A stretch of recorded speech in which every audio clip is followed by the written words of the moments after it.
एक स्त्रीच्या जीवनामध्ये 3 जन्म आहेत.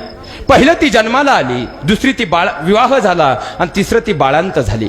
बाळांत शब्दाचा जर विग्रह केला, बाळ होताना यदा कदाचित जिचा अंतही होऊ शकतो, ही प्रक्रिया म्हणजे बाळांत आहे. अशी परिस्थिती निर्माण झाली, एक तर बाळ जगेल नाही तर आई जगेल. डॉक्टरांनी विचारलं नवऱ्याला काय केलं पाहिजे. त्यानं सांगितलं की काही झालं तर माझी बायको जगली पाहिजे. सासऱ्यांनी सांगितलं आमची सुनबाई जगली पाहिजे. तोपर्यंत मुलीचे आई वडील आले होते, त्यांनी सांगितलं आमची मुलगी जगली पाहिजे.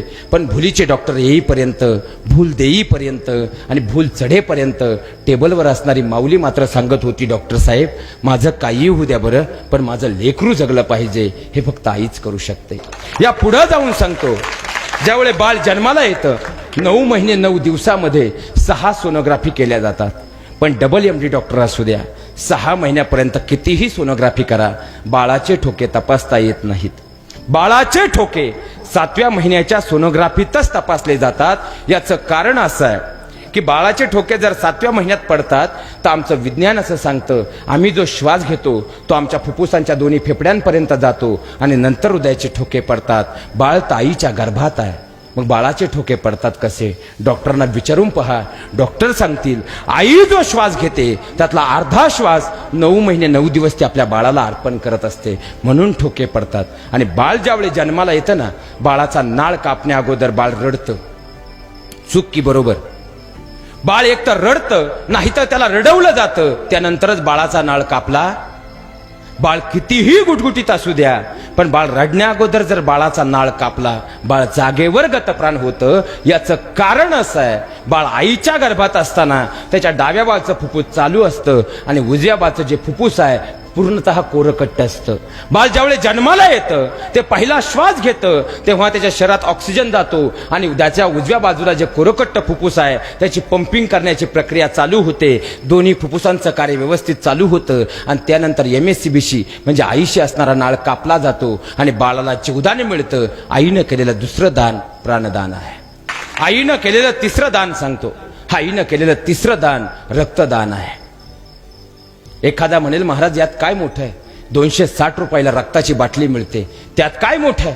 पण विज्ञानाने एवढी प्रगती केली महाराज, पण विज्ञानाला आजपर्यंत एक कोडं उलगडलं नाही. आईचा ब्लड ग्रुप कोणताही असू द्या आणि बाळाचा ब्लड ग्रुप कोणताही असू द्या, तरी आईचं रक्त बाळाला आणि बाळाचं रक्त आईला चालतं. विज्ञानाला न उलगडलेलं कोड आहे. तुम्ही रक्त देऊ शकता, पण तुम्ही रक्त त्यालाच देऊ शकता ज्याच्या शरीरात अगोदरचं रक्त आहे, आणि तुम्ही रक्त त्यालाच देऊ शकता ज्याच्याबरोबर तुमचा ब्लड ग्रुप मॅच होतो. पण आई आणि बाळाच्या ब्लड ग्रुपला कधी कोणती गरज पडत. आणि विशेष म्हणजे आईनं आपल्या शरीरातला पहिला रक्ताचा थेंब दिलाय. या शरीरात रक्ताचा पहिला थेंब जर कोणी दिलाय तो आपल्या आईनं दिलाय, म्हणून आपण उभे आहोत. आईनं केलेलं तिसरं दान रक्तदान आहे. आईनं केलेलं चौथं दान सांगतो, अस्थिदान. आईनं दिलेलं चौथं दान म्हणजे अस्थिदान आहे. 2 भावांमध्ये वाद पेटले तर हाडांच्या बळावर आम्ही बोलतो पाहून घेईल. कॉलेजच्या गेट व मुलांची भांडणं झाली तर मुलं म्हणतात कापून टाकेल. ज्या हाडांच्या बळावर आम्ही बोलतोय ना, आमच्या आईनं स्वतःच्या हाडाचं पाणी केलंय आणि तुमच्या माझ्या शरीरातली हाडं निर्माण केली. आम्ही 60 वर्षाचे झालो तरी केसाला डाय करतो, मरेपर्यंत 1.5 टनापर्यंत फेरनलवली चेहऱ्याला लावतो. पण शेवटची वेळ येते, अग्नी डाग दिला जातो. शेवटी अग्नी डाग दिला जातो आणि त्यानंतर दुसऱ्या दिवशी सकाळी गेल्यानंतर डाय केलेली केस राहत नाहीत. चेहऱ्याला फेरनलवली लावली तो चेहरा राहतात. ती फक्त हाडं असतात, कारण ते आमच्या आईनं दिले. आमच्या आईनं फक्त हाडं नाही दिले, ती मजबूत करण्यासाठी दुधावाटे कॅल्शियम सुद्धा दिले. लोखंड मातीत टाका, हे 2 वर्षामध्ये त्याची माती होईल. पण आजही लाखो वर्षापूर्वीचे मानवी हाडांचे अवशेष जसे तसे सापडतात. ही माती सुद्धा मातेनं दिलेल्या हाडाची माती करू शकत नाही. हा मातृत्वाचा चौथा उपकार अस्थिदान आहे. आईनं केलेलं 5वं दान म्हणजे लज्जादान आहे. जी तिची लज्जा तिने जन्मदात्या बापासमोर उघडी होऊ दिली नाही, जी तिची लज्जा तिने सख्या भावासमोर उघडी होऊ दिली नाही.